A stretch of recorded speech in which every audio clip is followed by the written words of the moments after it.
Hello and thanks for joining for another one of these review videos. Today I've got a Liliput model to have a look at. It's number 112404 and it is a diesel shunter from Switzerland. These Liliput boxes are quite stylish. It's a lovely shade of blue colour and this logo is very classy as well. This one is a second-hand model, but the box is looking really good condition. It just slides open like this. So let's have a look and see what we've got inside.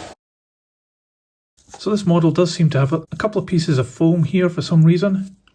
And I also see that it is got a broken part here. That might have just fallen off in the post. I think that's a snowplow actually. Anyway, let's get the model out of the box and we'll take a closer look.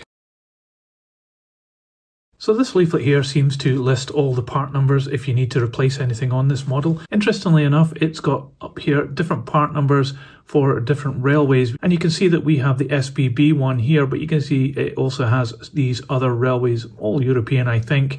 So there's a lot of different liveries that you could possibly have with this model, not necessarily the one that we've got. On the back of the leaflet there's an exploded view of all the parts that make up this model, and there's quite a few of them. And we also have this other leaflet here which actually gives you a bit of information about the diesel locomotive. So you can see it's made by Krupp and it's an MaK model. And this leaflet opens up to give you a wealth of information about how to add on the extra parts on this model and also how to keep it lubricated and working well as well. So we have this bag of extra parts. It hasn't been opened, but I think this part here has fallen out. It seems to be some kind of handrail that we can add on. But there's certainly a wealth of extra pieces in this bag to add to this model, so it's going to become a very detailed model when you add all those parts. So let's have a look at this model closer up. We'll start at this end here. So I think this is going to be quite a good performer on track and be able to pull quite a lot of wagons, even though it's just really a shunter locomotive. This class of locomotive is quite boxy, and Liliput have done a great job of actually making it very boxy on this model. We've got a selection of lights at the front here. I think these are actually illuminated, but we'll put this on the test track in a little bit and have a look. There's a representation of a couple of doors at the front there. They're actually not that deep relief on the moulding, but you can still make them out easily enough. And it's obvious that this model has been made in two parts. It's got the red part here and then this grey part for the chassis. The number of this locomotive is printed here and that's very clear. And then looking up on the front of this bonnet here, we've got a couple of grills and another panel as well. Now as we start to look down the side of this locomotive, there's all the hatches and panels along the side of these bonnets, and over the top of it is this white stripe, and that's been applied really well at this point, but I can see that it doesn't go quite so well over the grills here, and there's a bit of red coming through. This could probably be enhanced just with a little bit of black ink just to pick out these grills and hide that little bit there, which is a bit annoying.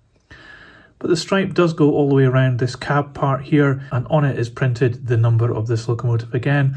And then you can see this here, the SBB CFF FFS for the Swiss Railways, and there's even this maker's plate down here, which is a really nice addition, a nice clear transfer there. The windows are flush fit and they have the black surrounds, and you can see at the front there it has two windscreen wipers as well. That's just been painted onto the clear plastic, but it's really quite nice that they've been added in. The glazing is very clear, and you can see inside that we have some driver equipment in there and a couple of seats. No drivers though, but you can easily add those in, I guess. As we look further down on the longer part of the bonnet here, there's a grille at the end here. It's not got that deep relief, it's not very convincing, and the painting goes over the top of it, and again I think a little bit of black ink would help that grille look a lot better.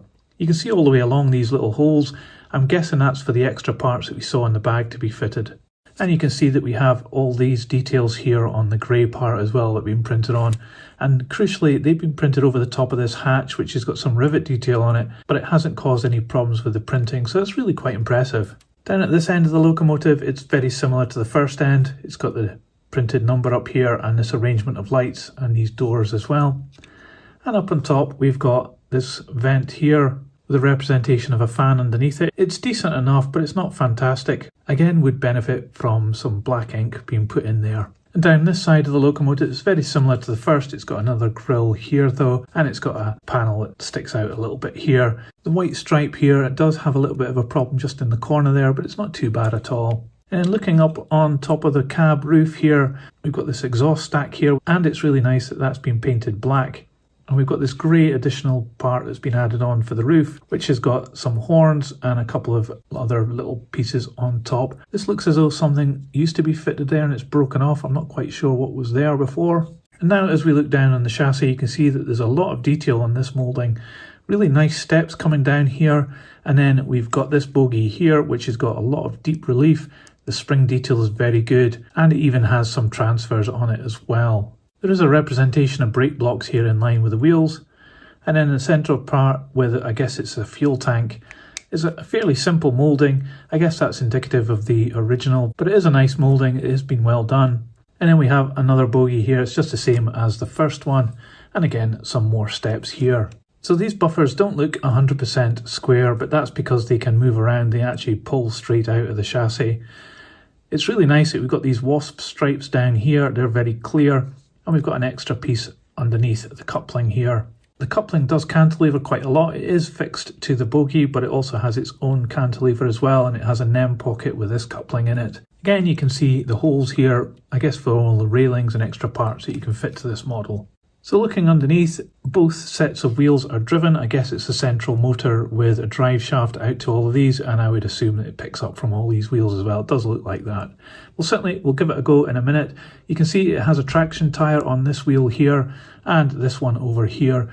So it's going to have a lot of pulling power, I think, this locomotive, probably more than it needs, but it's looking pretty good so far. So I think we should maybe give this a run and see how it performs. So here we are on the test track and the H&M is plugged in. I'm going to give it some power and see what happens.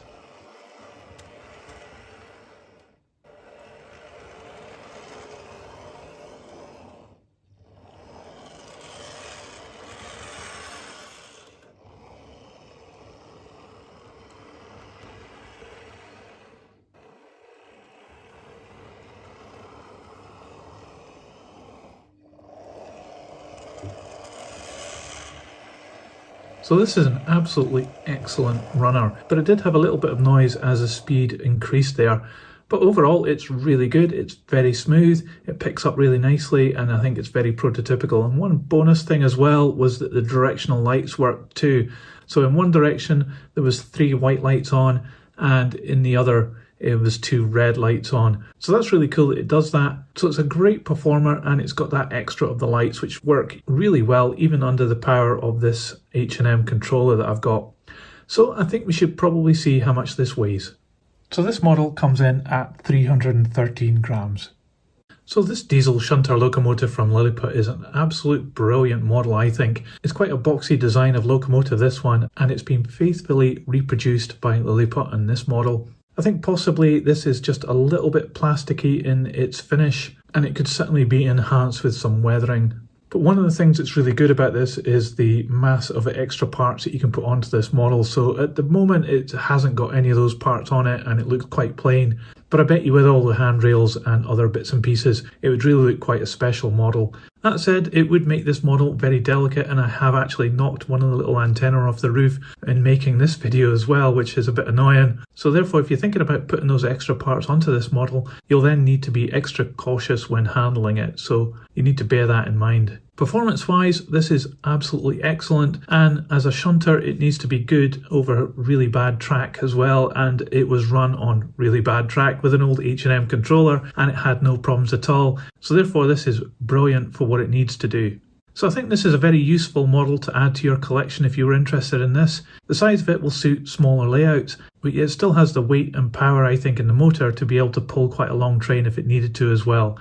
So there's a lot of options with this model. It's a great useful locomotive, and I think I would definitely recommend this, especially if you're modelling Swiss railways. Let me know what you think about my analysis in the comments below. I'd love to know what you think. And if you liked this video, please give it a thumbs up. It really helps this channel. I'll put this on the turntable so you can see all the way around. But that's it for today. Thanks for watching. See ya!